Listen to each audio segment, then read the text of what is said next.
لمبی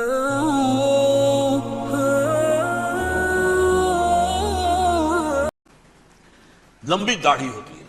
یہی وجہ ہے کہ مسلمانوں میں بھی مصر میں جس کی لمبی داڑھی ہوتی تھی، اب کچھ حالات شاید بدل گئے، وہ سمجھتے تھے یہ یہودی ہے. یعنی لمبی داڑھی یہودی رکھتا تھا، مسلمان نہیں. مسلمان تو عرب صرف ٹوکن داڑھی رکھتے ہیں یا شیو کرتے ہیں، یا سعودیوں کی طرح صرف کوئی نشان چھوڑتے ہیں. اللہ اللہ خیر سکتا. لمبی داڑھی شعار جو ہے یہودیوں کا ہے. ایک انتہا پر تو یہ ہے. دوسری انتہا پر وہ جنہیں کسی شے سے غرض نہیں، شراب بھی پیتے ہیں، سب کچھ ہے، سور بھی کھاتے ہیں یہودی. بینکرز ہیں، بڑے بڑے سائنسدان ہیں، سب کچھ ہیں. وہ زیادہ تر جو ہیں سیکولر ذہن کے. کچھ بیچ بیچ میں بھی ہیں، جیسے یہ ایریل شیرون ہے، ویسے شیوڈ ہے، داڑھی تو نہیں ہے اس کے، لیکن سر پہ وہ ضرور وہ جو ہے اس کی ٹوپی سی آپ کو رکھی نظر آ جائے گی. یہ ہے درمیانی یہودی ہونے کا نشان، کہ ایک شعار انہوں نے اپنا جو ہے برقرار رکھا ہوا. وہ ایک ٹوپی چپکی ہوئی سی ہوتی ہے، وہ ٹوپی کیا ہوتی ہے پتہ نہیں، کیسے چکی رہتی ہے مجھے نہیں معلوم. یہ جو کشمکش ہے اس میں، جو زیادہ رائٹسٹ اور لیفٹسٹ کی کہہ لیجیے، سیکولر اور مذہبی لوگوں کی کشمکش ہے، ان کے درمیان ایک کشاکش جو ہے اس کو سمجھ لیجئے کہ وہ کیا ہے. ایک چیز تو ان دونوں کے درمیان قدر مشترک ہے.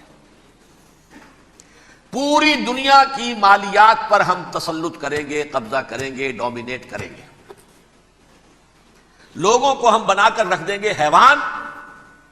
ملٹی نیشنل کمپنیاں ہوں گی، انہی کا راج ہوگا، انہی کی حکومتیں ہوں گی، انڈسٹری انہی کے ہاتھ میں ہوگی. لوگ یا مزدوروں کی حیثیت سے کام کریں گے، یا تھوڑے سے مینیجرز ان میں سے بھی ہم لے کر کچھ تنخواہیں ان کو بھی دے دیں گے.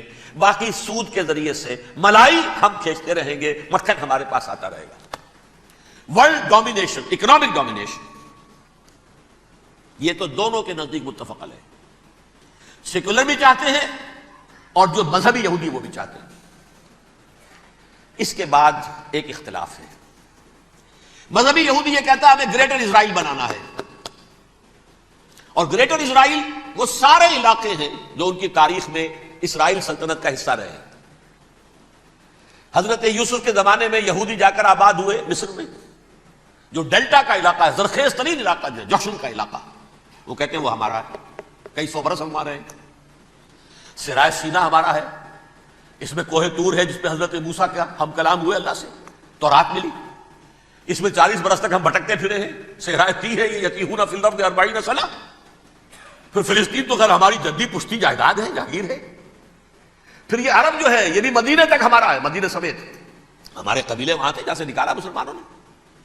پورا عراق ہمارا ہے، پورا شام ہمارا ہے، اور ترکی کا بھی ایک علاقہ ہے ابتدائی مشرقی جنوبی، وہ بھی ہمارا ہے. یہ ہے گریٹر اسرائیل کا نقشہ، یہ ہم نے بنانا ہے. جبکہ جو سیکولر ذہن کے لوگ کہتے ہیں کیا کرو گے اس کو بنا کے، اس میں جو عرب ہیں وہ تم سے لڑتے رہیں گے، تم انہیں مارو گے وہ تمہیں ماریں گے. اگر تم 10 مارو گے تو ایک تو وہ بھی ماریں گے نا تمہارا. ٹھیک ہے، فائدہ کیا ہے؟ اس کی بجائے ہم یہ کرتے ہیں کہ عرب اور اسرائیل مل کر، کزنز ہیں نا آپس میں. آپ کو معلوم ہے بل کلنٹن نے یہ الفاظ کہے تھے جب اسحاق ریبن سے معانقہ کرایا تھا شاہ حسین مرحوم کا، تو کیا کہا؟ You are cousins.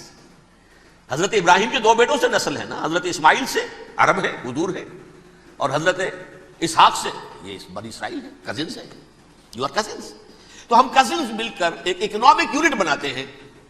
جیسے ایشیا پیسیفک ایک یونٹ بن گیا ہے، آسیان ایک یونٹ بن گیا ہے، وغیرہ وغیرہ. پورا یورپ ایک یونٹ بن گیا ہے، ایک کرنسی بن گئی ہے. ہم اس پورے علاقے کو ایک اکنامک یونٹ بناتے ہیں. پیسہ اربوں کا ہوگا، ان کے پاس بہت دولت ہے. تیل ان کا ہوگا، بہت تیل ہے ان کے پاس. مزدور ان کے ہوں گے، بڑی تعداد ہے ان کی.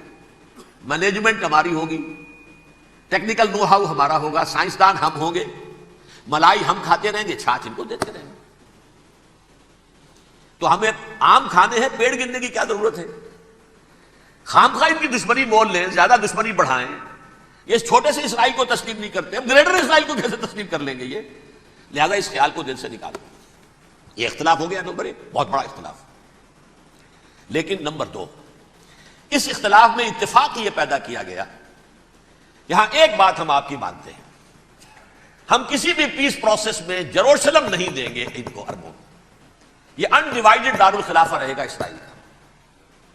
اور نمبر 2، مسجد اقصیٰ اور قبۃ الصخرہ کو گرا کر 3rd ٹیمپل بنائیں گے. یہ مذہبی یہودیوں کو اتنی رشوت اگر وہ نہ دیں تو وہ ان کے ساتھ کام کرنے کو تیار ہی نہیں ہے. یہ پورا پس منظر سمجھ لیجئے، اصل میں بٹوین دی لائنز سمجھے بغیر یہ خبریں جو آپ پڑھتے ہیں۔ ادھر امریکہ کا معاملہ کیا ہے؟ ایک طرف وہ پشت پناہ ہے، حمایتی ہے، پروٹیکٹر ہے، محافظ ہے اسرائیل کا۔ اسرائیل امریکہ ہی کی آؤٹ پوسٹ سمجھ لیجئے، اسی کی ایک ریاست سمجھ لیجئے، لیکن اس کے ساتھ ہی وہ اپنے جو دنیاوی عالمی مصلحتیں ہیں، اتنی بڑی قوم عرب کی جو ہے اسے بھی دشمن تو نہیں بنانا چاہتا، ان میں بھی ماڈریٹس کو چاہتا ہے کہ رہے ماڈریٹس ہیں جو ہماری جیب میں ہیں، حسنی مبارک ہو، شاہ فہد ہو، جو ہماری جیب میں ہے، ورنہ یہ کہ وہاں پر اگر زیادہ ریڈیکل لوگ آ گئے تو ہمارا ویسے ہی بیڑا غرق ہوگا۔ لہذا وہ جبر کرتے رہے ان پر کہ صلح کرو کوئی نہ کوئی۔ یہ صلح کے لیے دباؤ امریکہ کا ہے، اسرائیل نہیں چاہتا صلح، دباؤ ہے امریکہ کا۔ اب میں آپ کو یاد دلاتا ہوں، خلیج کی جنگ ختم ہوئی، بش، یہ باپ اس کا جو اب ہے بش، اس کا بڑا بش جو ہے سینئر، اس کی پاپولیرٹی ریشو جو ہے 89% تھی اس وقت امریکہ کے اندر، انہوں نے بڑی جنگ فتح کی تھی اور چند امریکی مرے صرف، لیکن اس نے ایک موقف اختیار کیا یہود کے خلاف۔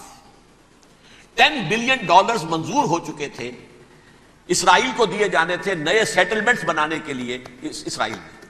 انہوں نے کہا یہ رقم میں ایشو نہیں کروں گا جب تک پیس پروسیس شروع نہیں کرتے۔ یہ دباؤ تھا جس کے آگے گھٹنے ٹیکنے پڑے $10 بلین کے لیے، لیکن اس کا بدلہ یہ چکایا کہ الیکشن میں ہرا دیا اسے، حالانکہ وہ ہیرو، فاتح، خلیج کی جنگ کا فاتح، 89% ریٹنگ، الیکشن میں 0۔ دباؤ تھا۔ اسی طرح بل کلنٹن کا دباؤ رہا، کسی طرح صلح کرو، کسی طرح صلح کرو، کسی طرح صلح کرو، اور اس معاملے میں میں یہ تسلیم کرتا ہوں، اس معاملے میں اس نے واقعتاً ایڑی چوٹی کا دور لگایا، اور یہ بھی تسلیم کرتا ہوں کہ اس کے دباؤ میں آ کر ایہود باراک جہاں تک چلا گیا تھا، اب کوئی نہیں جا سکتا، وہ آفر نہیں دے مل سکتی اب دوبارہ فلسطینیوں کو۔ یہ بھی میں بھول گیا آپ کو بتانا، یہ جو پروسیس شروع ہوا ہے جس کا نام تھا لینڈ فار پیس، اصول کیا دیا تھا امریکہ نے کہ دیکھو اسرائیلیوں، یہودیوں، تم نے سن 67 میں جو زمینیں ان سے چھینی تھیں، جو علاقے، یہ ان کو واپس کر دو اور ان سے صلح کر لو، یہ سب تمہیں ریکگنائز کر لیں گے، جنگ ختم ہو جائے گی۔ صحرائے سینا دے دو، مصر تم سے صلح کر لے گا، وہ ہو گیا، انور سادات نے صلح کر لی، ریکگنائز کر لیا، صحرائے سینا واپس آ گیا۔ عربوں نے اسے اپنی فولڈ سے نکال دیا، عرب لیگ سے نکال دیا۔ شام بھی تیار رہا ہے، لیکن پورا گولان ہائٹ مانگتا ہے وہ۔ ابھی جو پچھلے دنوں بل کلنٹن کے آخری دور میں گفتگو ہوئی تھی، اس نے کہا جتنا تم نے ہم سے علاقہ چھینا تھا سارا واپس کرو تو ہم کر لیں گے ریکگنائز۔ اس میں سے کچھ ایسا اسٹریٹجک امپورٹنس کا علاقہ ہے وہ یہودی کسی طور پر دینے کو تیار نہیں، لہذا صلح نہیں ہو سکی۔ شرق اردن سے جو علاقہ لیا تھا وہ ٹھیک ہے، وہ رکھو، اس کے اندر فلسطینی ریاست بنا دو، یہ علاقہ جو ہے فلسطینیوں کی میجورٹی ہے اس میں، تو اس کو فلسطینی ریاست بنا لو، ایک ریاست ودن ریاست ہو جائے گی، اسرائیل ریاست، فلسطینی ریاست۔ یہ ہیں 3 مین پوائنٹس۔ چوتھی بات پہ آ کر روک دیتے تھے کہ یہ پھر بعد میں سوچیں گے یروشلم کا مستقبل کیا ہوگا، یہ موسٹ سینسٹیو ایشو جو ہے یہ بعد میں سوچیں گے۔